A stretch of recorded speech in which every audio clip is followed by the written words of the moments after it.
이때 사람들이 뭐라고 얘기하냐면 위로는 임금이 없어서 백성들을 다스리지 못하니 백성들이 방자하여 모두 저 하고 싶은 대로 한다.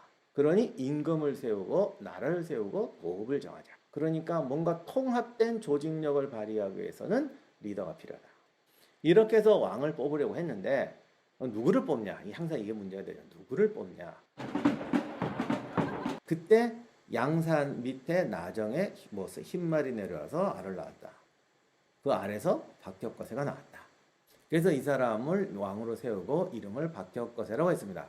삼국유사 주석에 보면은 박혁거세를 불구내왕이라고 되어 있어요.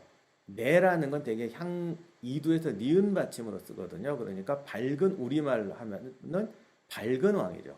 이련도 이 뜻을 정확히 알았기 때문에 밝게 세상을 다스린다는 뜻이었다라고 합니다. 자, 그러면 왕이 혼자 다스리냐? 부인이 있어야 되죠. 이때 또 누군가가 이제 하늘에서 한 분을 내려주십니다. 이게 아령부인인데 사량리, 그러니까 돌산 고천 영역이었던 사량리에 닭이 울은 게 아니라 사실은 계룡이 나타났다고 되어 있어요. 계룡이 뭔지 모르겠는데 닭의 머리를 한 용인지 뭐 어쩌고저쩌고 하는데 또 주석에는 뭐라고 되어 있냐면 그게 아니고 원래는 용이 나타났는데 그 용이 죽어서 배를 갈라 보니까 여자가 나왔다. 뭐 이렇게 되어 있습니다.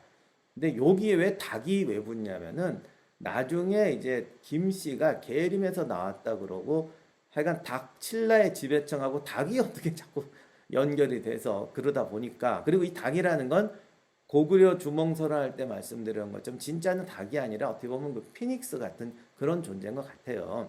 근데 아무튼 그런 거랑 연결돼 보니까 원래는 용이었는데 닭이 붙어서 계룡이 된 게 아닌가 뭐 이렇게 생각도 되고 또 실제로 삼국유사에도 약간의 그런 식의 추정을 해놓습니다. 아무튼 여기서 중요한 것은 옛날에 이 부인을 얻는다는 건 절대로 그냥 무슨 결혼을 해서 이런 게 아니고 얼굴이 예쁘고 이런 게 중요한 게 아니고 부족 체제에서는 결국 왕과 왕비족이 나와서 결합해서 동맹을 이루게 되는 거죠. 이거는 두 가지 의미가 있는데 하나의 세력이 아직 전체를 지배하기 위해서는 약하기 때문에 왕과 왕비족의 결합을 통해서 국가가 만들어지는 주몽과 소선호가 결혼하는 것도 마찬가지인 경우죠.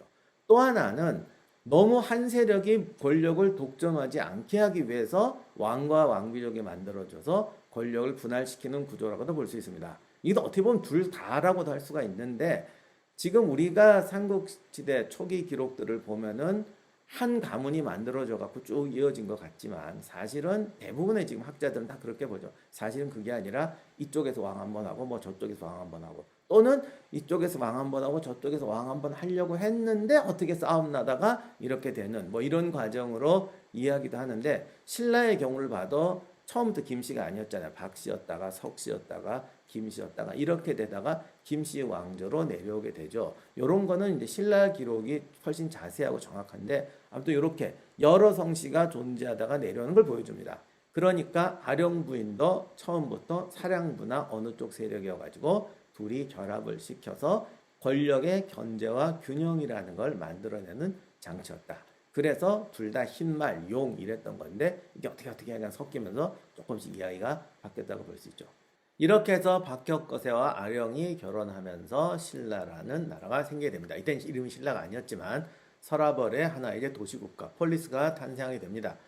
그런데 이들이 왕궁을 세운 것이 어디냐? 창림사라는 곳이었다고 해요. 왜냐하면 여기 원래 박혁거세 왕궁이 있었는데 나중에 거기를 절로 만들었다. 그래서 그걸 창림사라고 했다라는 전설이 내려왔거든요.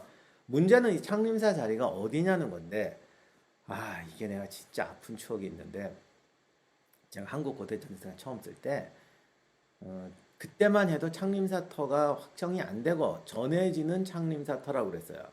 그런데 이제 내가 이때 여러 가지로 조사를 해보니까 여길 것 같더라고요. 이게 여러 가지 근거가 있는데 첫째, 지금 우리가 알고 있는 신라 전성기 서랍을 중심지에서 나와서 교회가 시작되는 부분이 여기예요.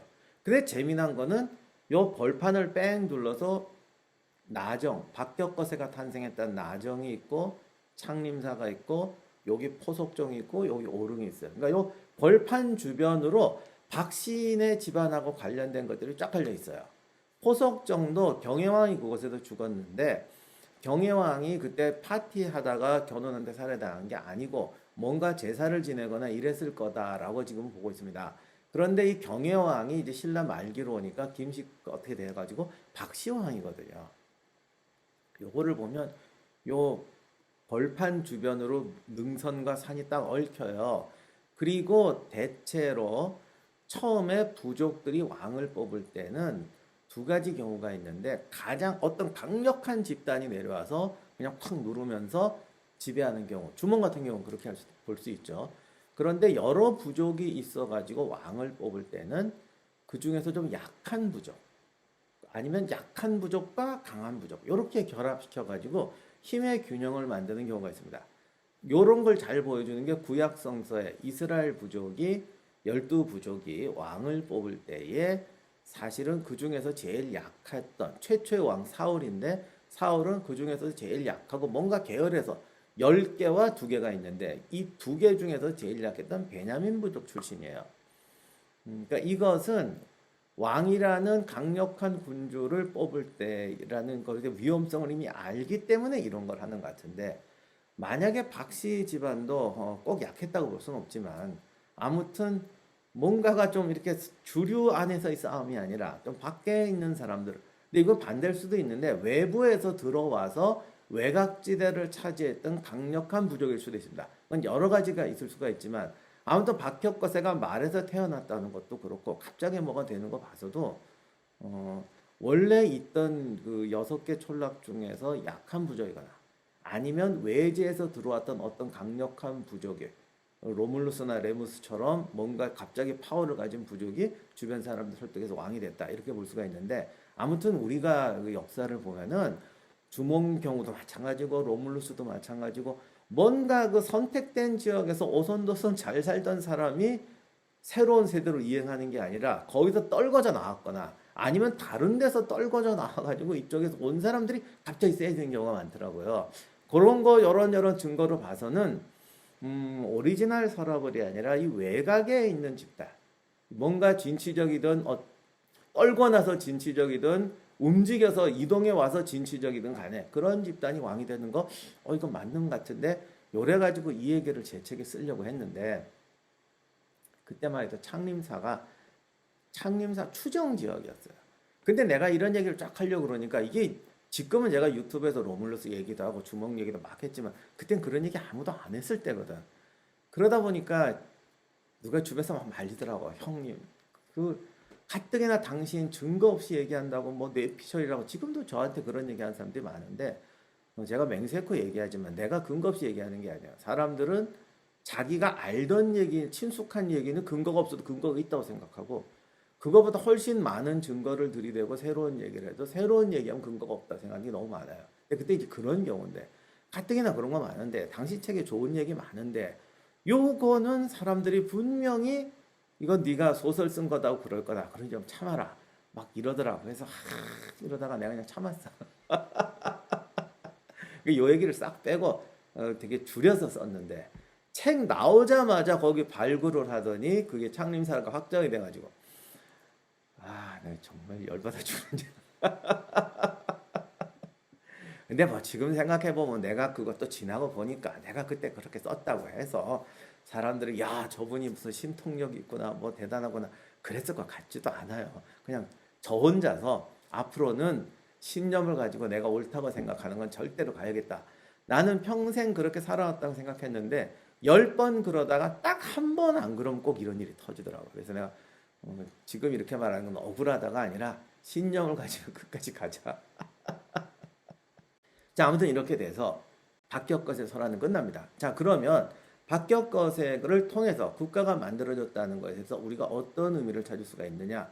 어떤 진취적인 집단이 뭔가를 만든다. 요거는 사실 박격거세 얘기에서는 좀 추론이에요. 주몽 같은 경우는 요런 부분이 확실한데, 그런데 박격거세 설화에서 증거될 수 있는 게 하나 있어요. 각자 자기 하고 싶은 대로 한다. 이게 왜 문제냐는 거야. 통합을 하면 또 새로운 문제가 생겨요. 각자 하고 싶은 대로 하는 게 편할 수도 있어요. 뭐 오늘날 예를 들면 지방자치에다 세금 걷어서 자기 지방에 다 써. 좋잖아요. 근데 통합을 해요. 그러면 세금 걷어서 국가에 갖다 바쳐야 돼.